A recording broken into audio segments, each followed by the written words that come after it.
এই যে দেখতেছেন এগুলো হলো কমলা, আমাদের উত্তর অঞ্চলের সম্পদ।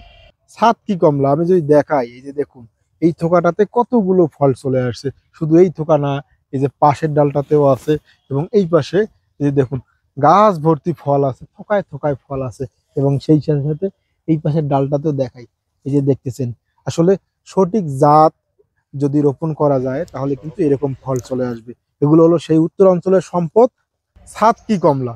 এই কমলা চাষাবাদ করার পরে কমলা যে বিদেশি ফল সেটা কিন্তু উত্তর অঞ্চলের মানুষ এখন ভুলে গেছে।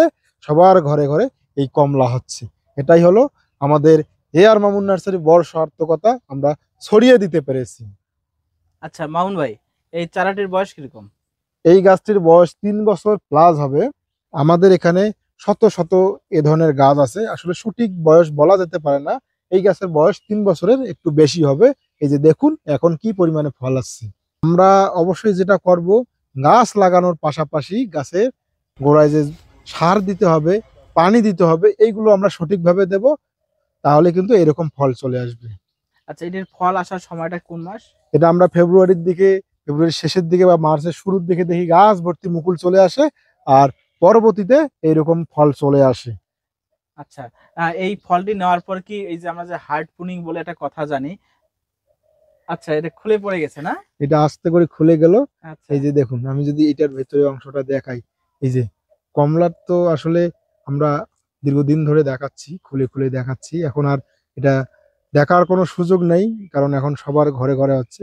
এই যে দেখুন ছোট একটি অংশ, এই যে দেখুন কতগুলো রস। যারা বলে রস থাকে না, তাদেরকে বলবো সঠিকভাবে যত্ন নিন, পানি দিন গাছের গোড়ায়, তাহলে কিন্তু এরকম ফল চলে আসবে। বিসমিল্লাহ।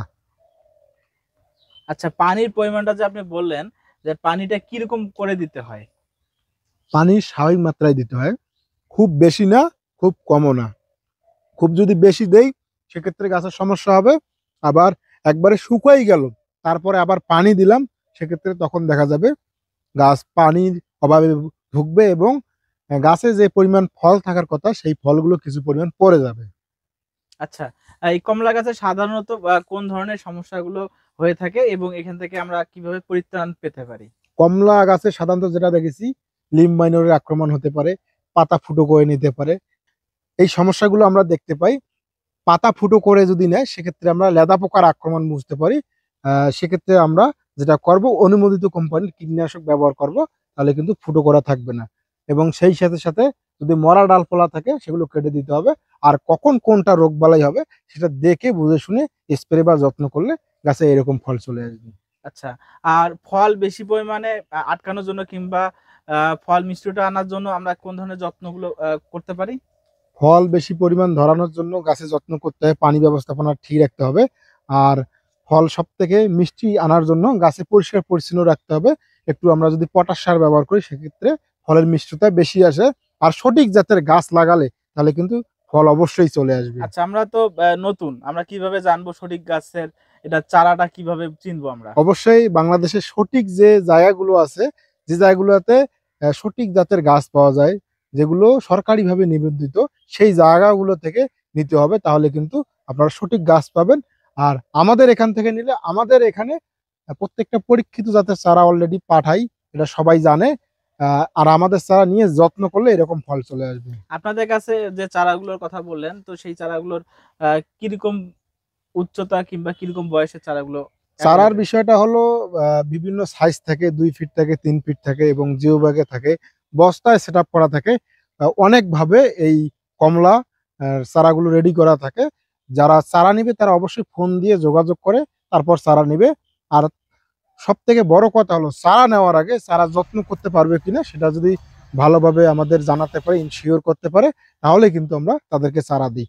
তাহলে চারার সাথে সাথে পরবর্তীতে আমরা যত্ন সম্পর্কে জানাই। আর আমার গাছে যেরকম ফল চলে আসে তাদের গাছেও যেন সেরকম ফল চলে আসে। এই আচ্ছা, যে দেখুন, আমরা যদি একটি গাছ রোপণ করি আনুমানিক কতদিন পর থেকে আমরা ওই ফলগুলো পাওয়া শুরু করতে পারি? আমরা মেচুইড গাছ যদি রোপণ করি আনুমানিক সেটা 1 বছর পরেই কিন্তু ফল চলে আসতে পারে। আর যদি আমরা একটু ছোট চারা রোপণ করি সেটা 2 বছর লাগতে পারে। তবে সঠিক জাতের চারা রোপণ করলে এরকম কিন্তু ফল চলে আসবে। আচ্ছা, তো মামুন ভাই আপনাকে অসংখ্য ধন্যবাদ। আপনাকেও ধন্যবাদ। এবং আপনিও ভালো থাকেন, সুস্থ থাকেন, নিরাপদে থাকেন।